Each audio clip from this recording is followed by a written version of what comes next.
माँ ने मांगा बहू बेटे से घर का किराया। अवनी बहू, मैं सोच रही थी कि कुछ दिनों के लिए अपनी छोटी बहन मंजरी को अपने पास बुला लूं। उसका थोड़ा मन बेहल जाएगा।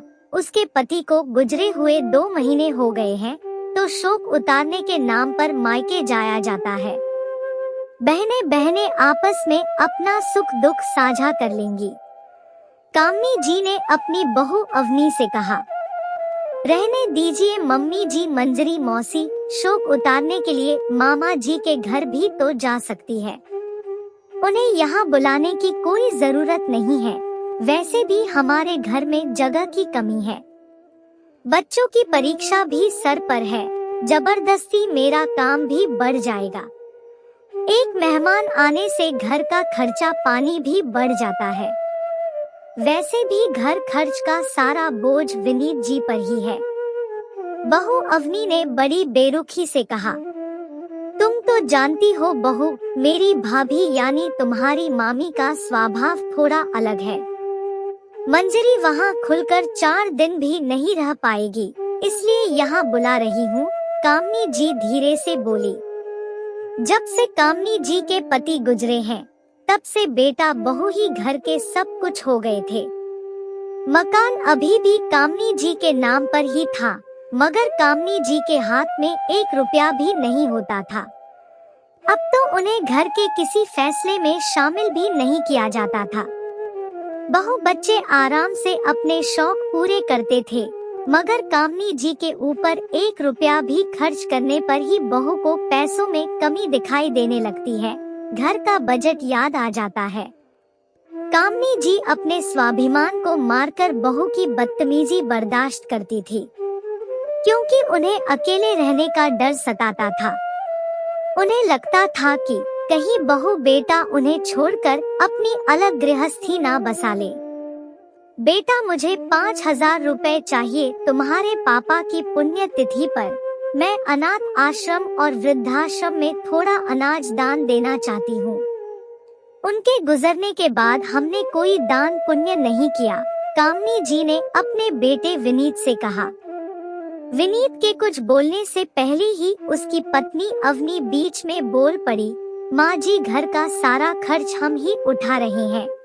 आपके खाने पीने पर, आपकी दवाइयों पर भी तो कितना खर्च होता है। अब आपने ये नया खर्च जोड़ लिया, जो चला गया उसके नाम पर ये सब ताम झाम करने की क्या जरूरत है। अवनी ने आज बोलने की सारी सीमाएं तोड़ दी थी। बहू की जुबान से ज्यादा कामनी जी को बेटे की चुप्पी खल रही थी। आखिर उनके बर्दाश्त के बाहर हो गया और वो बोल पड़ी, बहू, तुमने मेरी बहन को यहाँ बुलाने से मना कर दिया, क्योंकि तुम्हारे हिसाब से हमारे घर में जगह की कमी है, पैसे की कमी है, घर का बजट बिगड़ जाता है, तुम्हारे ऊपर काम का बोझ बढ़ जाता है। लेकिन पिछले साल 6 महीने के लिए तुम्हारे भाई का बेटा यहाँ कोचिंग में पढ़ने आया था, तब तो तुम्हें कोई समस्या नहीं आई थी। तब भी तो तुम्हारे बच्चों के एग्जाम थे, तब भी तो घर में उतने ही कमरे थे जितने अब है। तुम्हारे भाई का बेटा भी तो हमारे साथ ही खाता पीता था या किसी होटल में। तब तो तुम्हारा बजट नहीं बिगड़ा, बल्कि मैं तो उसे अपना समझकर उसके खाने पीने का पूरा ध्यान रखती थी। जब सुबह तुम सोती रहती थी, मैं सुबह 5 बजे उठकर 1 गिलास दूध बादाम के साथ उसके पास रख कर आती थी।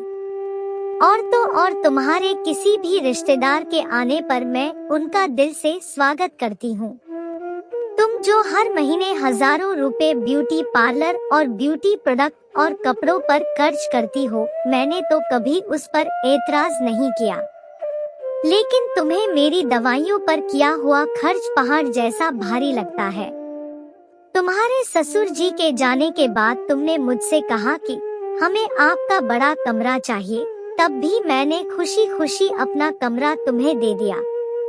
मैंने सोचा कि तुम लोग तो मेरे अपने हो, तुम लोग सुविधा से रहो, उसी में मेरी खुशी है। याद रखो बहू, ये घर आज भी मेरा है। तुम्हें मेरे जरूरी खर्चे भी भारी लग रहे हैं, तो अब से तुम लोग इस घर में किराएदार की हैसियत से रहोगे। इस घर में रहने का तुम लोगों को किराया देना होगा ताकि मैं अपना खर्चा खुद निकाल सकूं। नहीं तो तुम लोग यहाँ से जा सकते हो, मैं कोई और किराएदार ढूंढ लूंगी। कामनी जी ने सख्ती से कहा। यह क्या मम्मी, आप अपने ही बेटे से किराया लेंगी और तो और मुझे इस घर से निकलने को भी कह रही हो, विनीत बोला। वाह बेटा, जब तेरी पत्नी बड़े छोटे का लिहाज छोड़कर मेरा अपमान करती है तब तुझे ना कुछ सुनाई देता है और ना ही कुछ दिखाई देता है। और जब मैंने तुम्हें सच्चाई का आईना दिखाया तब तुम्हें सब दिखाई देने लगा और सुनाई भी देने लगा। अब यूं अपमानित होकर तुम लोगों के साथ रहने से अच्छा है मैं स्वाभिमान के साथ अकेली रहूं। अब ये फैसला मैं तुम लोगों पर छोड़ती हूँ, या तुम लोग हर महीने मुझे किराया दो या इस घर को छोड़कर चले जाओ। कामनी जी ने एक बार फिर स्पष्ट रूप से कह दिया। अपनी माँ के मुंह से ऐसी बात सुनकर उनके बेटा बहू अवाक रह गए। उनकी हालत खराब हो गई। वो दोनों कामनी जी के सामने गिड़गिड़ाने लगे, माँ आप हमारे साथ ऐसा ना करें। मगर कामनी जी अपने स्वाभिमान के साथ समझौता नहीं करना चाहती थी। वो अपने बेटे के मोह के सामने नहीं झुकी। बेटा बहू सोचने लगे कि अगर हम इस घर से चले जाएं तो हो सकता है घर हमेशा के लिए हमारे हाथ से चला जाए। इसलिए उन्होंने अपने घर में रहते हुए ही किराया देना उचित समझा। आखिरकार बेटा बहू घर का किराया कामनी जी को देने लगे और कामनी जी स्वाभिमान की जिंदगी बिताने लगी।